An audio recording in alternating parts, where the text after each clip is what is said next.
हाय Libra यानी कि तुला राशि, welcome to the soul escape, welcome to your reading. तो देखते हैं आपकी लाइफ में क्या चल रहा है, आपकी करंट एनर्जीज, आपके पर्सन की आपके लिए फीलिंग्स और आपके पर्सन के आपके लिए मैसेजेस। तो सबसे पहले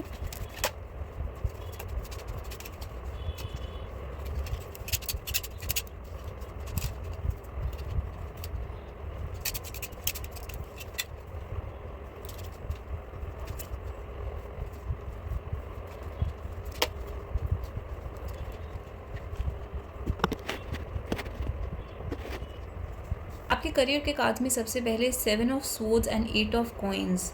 8 ऑफ कॉइन्स ये दिखाता है आपकी डेली रूटीन्स चल रही हैं, बहुत स्ट्रिक्टली चल रही हैं, अच्छे से चल रही हैं, लेकिन 7 ऑफ सोर्ड्स में एक प्रॉब्लम आती है। यानी कि हो सकता है आप किसी को चीट करें, कोई आपको चीट करे, या आप खुद अपने काम को चीट करें। जैसे कि आपको ऐसा लग सकता है जैसे आप अपनी डेली रूटीन के साथ कोई चीटिंग कर रहे हैं, आपने कोई गोल्स टारगेट सेट करे थे वो आप मीट नहीं कर रहे हैं, या आपकी डेली रूटीन्स डिस्टर्ब हो रही हैं किसी भी रीज़न की वजह से, या फिर आपको बार बार वापस मुड़ के अपने काम में देखना पड़ता है कि कहीं कोई कुछ मिस तो नहीं हो गया। यानी कि काम को बार बार रीचेक करना, रिवाइज करना, ज़रूरत से ज़्यादा कॉशियस रहना, ज़रूरत से ज़्यादा स्ट्रेस और टेंशन लेना कि सब कुछ ठीक चल रहा है या नहीं, तो बार बार रीचेक करना। तो इस टाइप की एनर्जी आ रही है जिस वजह से आप अपने आप को परेशान कर रहे हैं। एक अच्छा खासा रूटीन या अच्छा खासा काम जो आप कर चुके थे उसे आप क्रॉस करके या ख़राब करके दोबारा से स्टार्ट करते हैं करना, उसको आप डिलीट कर देते हैं और दोबारा लिखना स्टार्ट कर देते हैं। इस टाइप का कुछ आ रहा है। जैसे कि आप इस वीक में इस टाइम पर ऐसा बहुत ज़्यादा करेंगे कि आप बार बार एक चीज़ को रिपीट करेंगे। तो एक रेपिटेटिव एनर्जी आपको हो सकता है, एक ही काम बार बार करने को मिले, सेम रेपिटेटिव काम, और आप उससे थोड़ा सा बोर भी हो जाएं और आपको लगे कि मेरे को इस काम को छोड़ के कुछ और करना है। इस रेपिटेटिव काम से आप एक जान छुड़ाने वाली फीलिंग में रहेंगे, आपको लगेगा कि ये बहुत ही बोरिंग हो रहा है। तो ओवरऑल वर्क में अच्छा है, एक्सेप्ट फॉर दिस प्रॉब्लम। आपका मनी अच्छे से आ रहा है, स्टेबल हो रहा है। अगर आप अर्न नहीं करते तो आप अर्निंग की डायरेक्शन में जा रहे हैं, चीज़ें स्टेबल है, मनी में आज सच कोई प्रॉब्लम नहीं है। प्रॉब्लम आपके फीलिंग के लेवल पर आ रही है कि आप इस काम के बारे में ज़्यादा अच्छा फील नहीं कर रहे हैं, but work is good, as such your career is going good. तो अब देख लेते हैं आपके लव की सिचुएशन में क्या हो रहा है। सेपरेशन का कार्ड आया है और चिल्ड्रन का कार्ड आया है। तो आप दोनों सेपरेटेड हो सकते हैं। जिन लोगों के यहाँ पर बच्चे हैं, हो सकता है बच्चे इंपॉर्टेंट रोल प्ले कर रहे हों यहाँ पर। जिनके बच्चे नहीं हैं, हो सकता है आप दोनों खुद अभी बहुत यंग हैं, 25 अराउंड एज है आपकी, उससे कम है। तो आप सेपरेटेड हैं। चिल्ड्रन का कार्ड ये भी दिखाता है आप दोनों एक हेल्पलेसनेस फील कर रहे हैं। जैसे एक छोटा बच्चा होता है, वो थोड़ी हेल्पलेसनेस फील करता है, उसको ये नहीं पता होता कि अपनी प्रॉब्लम को कैसे सॉल्व करा जाए। तो इस लव रिलेशनशिप में एक सेपरेशन है जिसकी वजह से आप एक हेल्पलेस, मजबूर जैसा फील कर रहे हैं कि कैसे इस प्रॉब्लम को सॉल्व करा जाए। वो चीज़ 8 ऑफ सोर्ड्स में भी दिखती है। ये भी एक मजबूरी का कार्ड होता है जहाँ पे इंसान बंधा हुआ महसूस करता है और उसको समझ नहीं आता कि वो इस स्टकनेस से कैसे बाहर आए। तो हमारे हेल्प के लिए कार्ड आता है जजमेंट का, यानी कि डिवाइन इंटरवेंशन। अभी जिस चीज़ से आप गुजर रहे हैं इस रिलेशनशिप में, वो एक कार्मिक स्टेज है, इसको आपको क्रॉस करना ही पड़ेगा, ये आपके कर्मा में आना ही था। और फ्यूचर में एक डिवाइन इंटरवेंशन होगी आपके सिचुएशन के अंदर, जिसमें हर एक इंसान जो इसमें इन्वॉल्व है उसको एक तरीके से गॉड एक सही रास्ते पर लेकर जाएगा, उसको जज करा जाएगा, उसकी सोल को जज करा जाएगा, जो भी उसके कर्म हैं उस हिसाब से उसे रिज़ल्ट दिया जाएगा। तो ये आपकी ओवरऑल लव की सिचुएशन है, यानी कि एक डिवाइन इंटरवेंशन, गॉड का हाथ आपके रिलेशनशिप में आएगा, एंजल्स का हाथ आपके रिलेशनशिप में आएगा, जो कि आपको इस हेल्पलेसनेस से बाहर निकालेगा।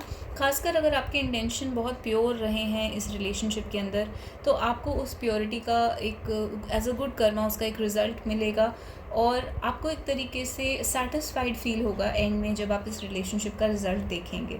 तो आप साथ होंगे या नहीं इस बारे में नहीं बताया गया है, लेकिन आप इस रिलेशनशिप का एक रिज़ल्ट देखेंगे जिससे आप फाइनली एक लिबरेशन की फीलिंग या फ्रीडम की फीलिंग महसूस करेंगे। आपके पर्सन के आपके लिए क्या मैसेजेस हैं? तो angelic, past life, spirit, reverse and oppressive tradition. तो यहाँ पर कुछ मैसेजेस आ रहे हैं। हो सकता है आपका रिलेशनशिप किसी ट्रेडिशन की वजह से ख़राब हो रहा हो, कास्ट या कम्युनिटी का प्रॉब्लम, पेरेंट्स का अग्री ना करना, रिलीजन अलग होना या कंट्रीज़ अलग होना, या कोई ऐसा ट्रेडिशन है जिसकी वजह से रिलेशनशिप में प्रॉब्लम्स आ रही हैं, या फिर कोई एक बहुत ही बड़ी डिमांड आपसे कर रहा है। किसी भी टाइप की डिमांड हो सकती है कि एक सर्टन जॉब, एक certain career, certain amount of money आपसे डिमांड करा जा रहा है, या फिर कुछ ऐसी डिमांड है, चाइल्ड बर्थ की डिमांड हो सकती है। आपके रिलेशनशिप में डिपेंड करेगा, अलग अलग लोगों की अलग अलग सिचुएशंस हैं। तो कोई डिमांड बहुत बड़ी आपके ऊपर पुट कर दी गई है इस रिलेशनशिप के अंदर, जिसकी वजह से आप दब रहे हैं इसमें।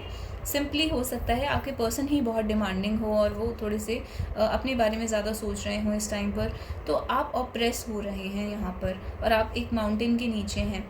तो यहाँ पे ये आपके पर्सन के आपके लिए मैसेजेस हैं। तो आप कहीं ना कहीं ये कह सकते हैं कि आपके पर्सन इस बात को जानते हैं कि आप ऐसा फील कर रहे हैं। पास्ट लाइफ से आपके पर्सन आपसे कनेक्टेड फील करते हैं, और यहाँ पर बहुत वेटिंग करी गई है। आपने, आपके पर्सन ने बहुत वेट करा है एक दूसरे से दोबारा मिलने के लिए एक सोल लेवल पर। तो स्पिरिट का कार्ड ये भी दिखाता है कि आपके पर्सन आपके साथ एक अलाइव जैसी फीलिंग फील करते हैं, लाइक दे आर अलाइव। उनकी सोल जो है वो दोबारा से जाग जाती है। एंजेलिक आपकी प्रेजेंस आप उनको एंजेलिक लगती है। आपकी जो ऑरा है, एनर्जी है, वो उनको एक एंजल्स जैसी या फिर बहुत डिवाइन हीलिंग जैसा फील करवाती है, क्योंकि आप दोनों का पास्ट लाइफ का कनेक्शन है। आप एक दूसरे के सोल को हील करते हैं, तो इस वजह से ये इतना ब्यूटीफुल सा कनेक्शन है। बट रिवर्स और ऑप्रेसिव ट्रेडिशन का कार्ड ये बताता है कि जब भी आप इस रिलेशनशिप को आगे बढ़ाने की कोशिश करते हैं, ऐसा लगता है जैसे you go back to where you started, यानी रिवर्स गियर लग जाता है और आप जहाँ पे शुरुआत में थे वहीं पे ही पहुँच जाते हैं, और कभी भी गाड़ी आगे नहीं बढ़ती। और इसमें कहीं ना कहीं एक ऑपरेशन, ट्रेडिशन, इस कोई डिमांड, इस टाइप का प्रॉब्लम हो सकता है। माउंटेन दिखाता है आप दोनों के बीच में आने वाली बड़ी बड़ी अड़चनों को, यानी बड़े बड़े ऑब्स्टिकल्स को। तो ये आपके पर्सन आपको ये सब बातें कहना चाहते हैं जो अभी मैंने आपसे कही। ये आपकी पर्सन के मैसेजेस हैं आपके लिए। तो ये आपकी ओवरऑल रीडिंग है लिब्रा। ये रीडिंग आपको कैसी लगी आप मुझे कमेंट्स में बता सकते हैं। मेरे चैनल को सब्सक्राइब कर सकते हैं, वीडियो को लाइक कर सकते हैं, और लिब्रा की सारी रीडिंग्स आपको लिब्रा नाम की प्लेलिस्ट में मिल जाएंगी। तो please check them out and they are applicable timeless, यानी जब भी आपको मिलें वो रीडिंग्स बिना टाइम देखे आपके ऊपर एप्लीकेबल हैं। So I see you guys in the next video. Till then, bye bye and take care.